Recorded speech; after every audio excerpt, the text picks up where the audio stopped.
معاشی بحالی کے لیے آرمی چیف کا منصوبہ، انہیں 6 ماہ چاہیے یا 6 سال چاہیے؟ یہ ایک سوال ہے جو ناقدین ان سے پوچھنا چاہتے ہیں، اور ہم بھی اس پہ بات کریں گے۔ ISI چیف ندیم انجم صاحب کی مشکلات میں اضافہ ہو رہا ہے، اس پہ بات کریں گے کہ ان کی مشکلات کیا ہیں اور ان کا کوئی نتیجہ برآمد ہوگا یا ان کو گھر جانا پڑے گا۔ عمران خان کی ڈیلیوری جو ہے وہ سعودی عرب کو ملے گی یا برطانیہ کو؟ جمائمہ خان اور بشرا بی بی میں ایک سفارتی دلچسپ مقابلہ ہو رہا ہے، یہ آپ کو میں پہلی دفعہ یہاں پہ بتاؤں گا کہ اس کا پس منظر کیا ہے۔ اور اس کے ساتھ ساتھ مسلم لیگ نون نے ایک دفعہ پھر جنرل باجوہ اور جنرل فیض پہ تنقید شروع کر دی ہے، اس کا پس منظر کیا ہے؟ اور پیپلز پارٹی سے سندھ کو چھیننے کے لیے ایک بار پھر کوشش ہو رہی ہے، اس کے بارے میں بھی میں آپ سے بات کروں گا۔ میں ہوں سجاد انور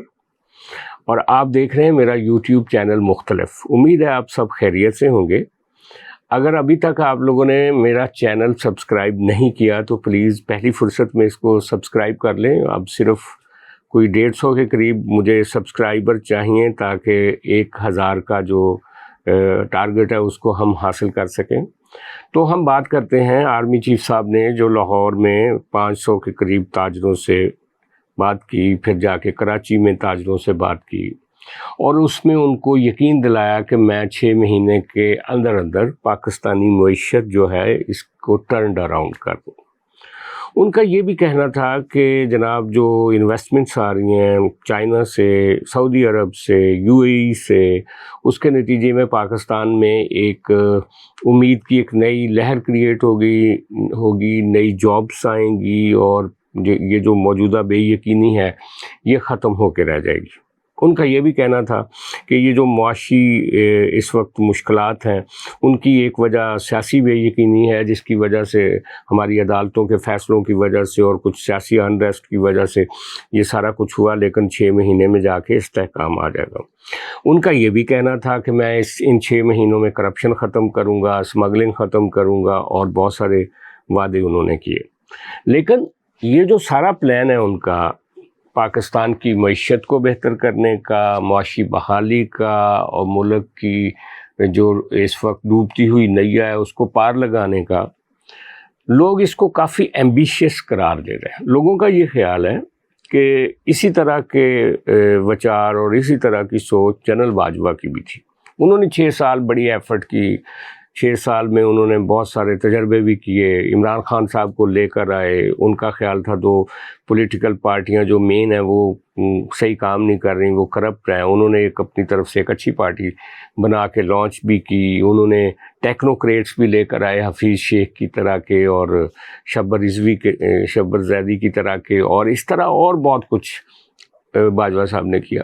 لیکن جب باجوہ صاحب جا رہے تھے تو سیاسی عدم استحکام انتہا کو چھو رہا تھا،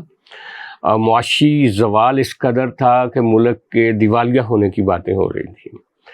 اب یہ 6 مہینے میں کون سا وہ جو کریں گے، کیا اس کو کہتے ہیں، بولتے ہیں چمتکار کریں گے کہ جس کے نتیجے میں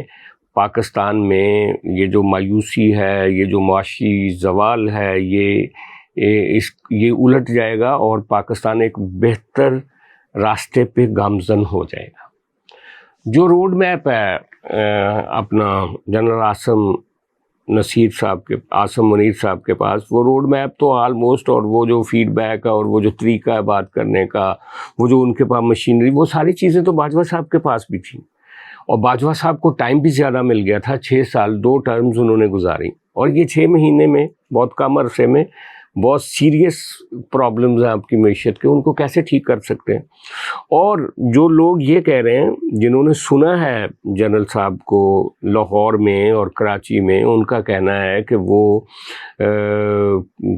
انہوں نے اس طرح کے دعوے بھی کیے ہیں کہ وہ سندھ میں کرپشن بھی ختم کریں گے، وہ اسمگلنگ بھی ختم کریں گے، یعنی انہوں نے بہت سارے، اور پھر عدالتی عدم استحکام بھی ختم کرائیں گے۔ تو بیسیکلی یہ ساری چیزیں وہ ہیں جو کہ آرمی چیف صاحب کے کرنے کی تو نہیں ہوتی عام طور پہ. نگران وزیر اعظم ہے، الیکشن کمیشن کی ہدایات کے تحت نگران وزیر اعظم صاحب نے کام کرنا ہے.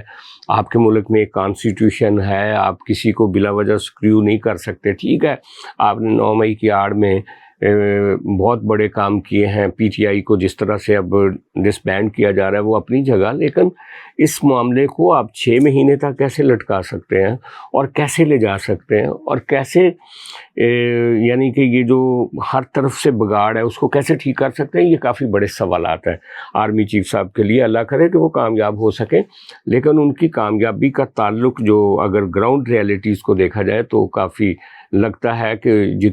اس کام کے لیے جتنی محنت اور جتنی لگن اور جس طرح سے چیزوں کو ٹھیک کرنے کی ضرورت ہے اس طرح کے اسباب فی الحال نظر نہیں آتے ان کے ارد گرد. جس طرح کی ٹیم بنائی گئی ایون نگران گورنمنٹ کی.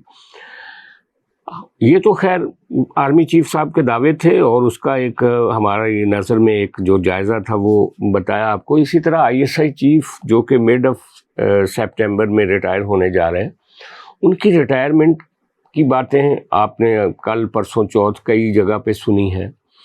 اور آپ نے یہ بھی سنا کہ جنرل شاہد امتیاز جو کہ کور کمانڈر راول پنڈی ہیں اور وہ بھی آفیسر ٹریننگ سکول سے ہی ہیں عاصم منیر صاحب کی طرح، اور وہ عاصم منیر صاحب کے بہت رائٹ ہینڈ ہیں. ان کو چن لیا گیا نیا آئی ایس آئی چیف کے طور پہ. لیکن کچھ سگنلز ایسے آ رہے ہیں کہ جنرل ندیم انجم جو ہیں وہ خود بھی رہنا چاہتے ہیں. شاید ان کو روکا بھی جا رہا ہے کہ وہ رک جائیں، 1 سال کی ان کی توسیع کی بھی بات ہو رہی ہے. اور یہ جو کہا یہ جا رہا ہے کہ جنرل ندیم انجم نے کہ جو دوست جرنلسٹ ہیں ان میں ایک کامران خان صاحب بھی ہیں جنہوں نے ریسنٹلی یو ٹرن لیے. کامران خان صاحب کا ایک ٹویٹ آیا ہے کہ جس طرح سے پاکستان میں دہشت گردی کی اب نئی لہر آئی ہے اس کے نتیجے میں جنرل ندیم انجم کو 1 سال کی توسیع دے دینی چاہیے تاکہ اس کو روکا جا سکے. لیکن جو اسلام آباد سے خبریں آ رہی ہیں وہ یہی ہیں کہ اب وقت آ گیا کہ جنرل عاصم منیر اپنی ٹیم بنائیں گے. ندیم انجم صاحب نے تو باجوہ صاحب کے ساتھ بھی کام کیا ہے، نو ڈاؤٹ انہوں نے پچھلا 1-1.5 سال عاصم منیر صاحب کے ساتھ 1 سال گزارا ہے. لیکن اب عاصم منیر صاحب اپنا کوئی رائٹ ہینڈ لے کر آنا چاہ رہے ہیں اس جگہ پہ، اور ان کے جو فیوچر پلان ہے یہ 6 سال کا ہے یا 6 مہینے کا ہے، اس کو وہ بروئے کار لائیں گے اپنی ٹیم کے ذریعے. تو ابھی یہ شاید کچھ جلدی اس کا نوٹیفیکیشن ہو جائے یا کچھ دیر میں ہو، لیکن یہ بات طے ہے کہ جنرل ندیم انجم شاید جانے والے ہیں. ان کا رکنا شاید مشکل ہوگا اگلے دنوں میں. اسی طرح ایک اور بہت دلچسپ معاملہ ہے، یہ بھی خبریں آپ سن رہے ہیں کہ شاید کچھ ممالک عمران خان صاحب کو باہر لے جانے کی تگ و دو کر رہے ہیں. تو اس میں ایک عجیب و غریب مقابلہ نظر آیا. عمران خان صاحب کی سابقہ بیگم جمائمہ خان جو کہ برطانیہ میں ہیں اور وہ کوشش کر رہی ہیں کہ ان کے سابقہ شوہر جو ہیں وہ سیفلی جیل سے برطانیہ چلے جائیں، جیسے میاں نواز شریف گئے تھے، اور وہ اپنے بچوں کے ساتھ کچھ ٹائم گزار سکیں جب تک پاکستان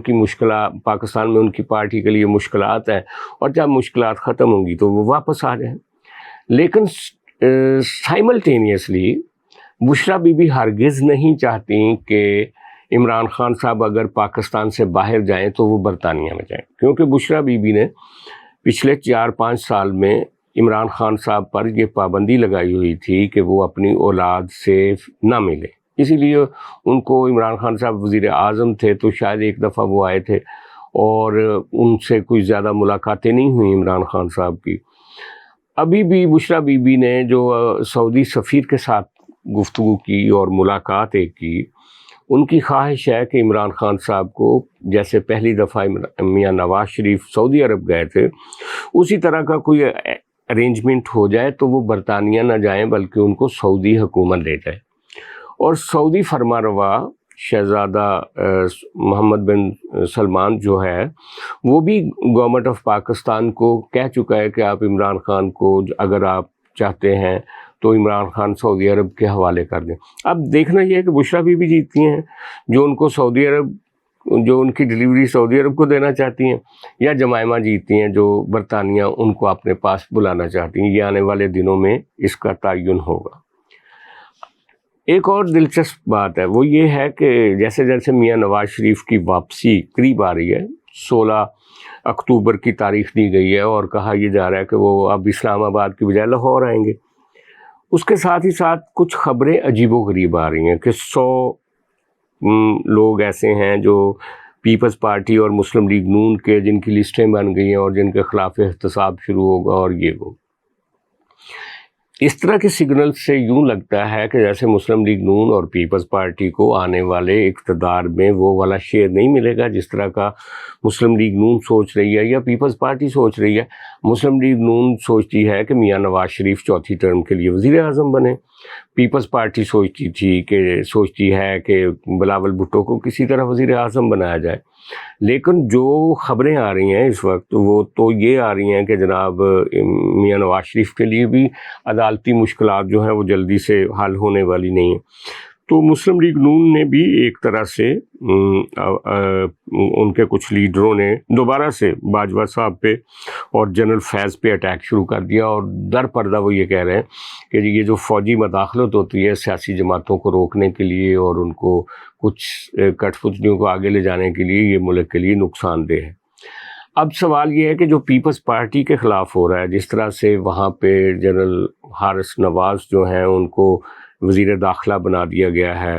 بریگیڈیئر حارث نواز کو، اور جس طرح سندھ گورنمنٹ سے ایم کیو ایم اور جی ڈی اے اور باقی لوگ جو ہیں وہ لگے ہوئے ہیں کہ جناب پیپلز پارٹی نے بہت لوٹ مار کی ہے، کرپشن کی ہے، اور آرمی چیف صاحب نے بھی کراچی جا کے تاجروں کے ساتھ کہا کہ یہ جو سسٹم ہے کراچی میں اس کو ہم روکیں گے۔ تو سوال یہ پیدا ہوتا ہے کہ کراچی اور سندھ کا جو معاملہ ہے وہ پیپلز پارٹی نے کئی دفعہ بھگتا ہے، جام صادق کے زمانے سے لے کر پھر الطاف حسین کو اتنی پاور دی گئی کہ وہ سندھ کے اندر سے بھی سیٹیں لیتے تھے، کراچی سے بھی سیٹیں لیتے تھے، ارباب رحیم کا زمانہ بھی گزر گیا، لیکن پیپلز پارٹی نے ان ساری مشکلات میں سروائیو کیا اور سندھ میں وہ پچھلے 15 سال سے اقتدار میں ہے،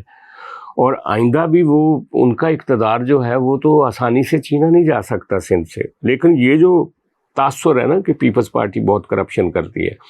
یہ تاثر اس لیے بھی ہے کہ جو کراچی شہر ہے وہاں کے جو تاجر ہیں، جو انڈسٹریلسٹ ہیں، وہ بھٹو صاحب کا زمانہ 70s والا وہ نہیں بھولے۔ وہ جو نیشنلائزیشن ہوئی تھی اس کی وجہ سے ان کے اندر ایک پیپلز پارٹی کی دشمنی بدستور موجود ہے، پہلی وجہ تو یہ ہے۔ دوسری وجہ یہ ہے کہ ایم کیو ایم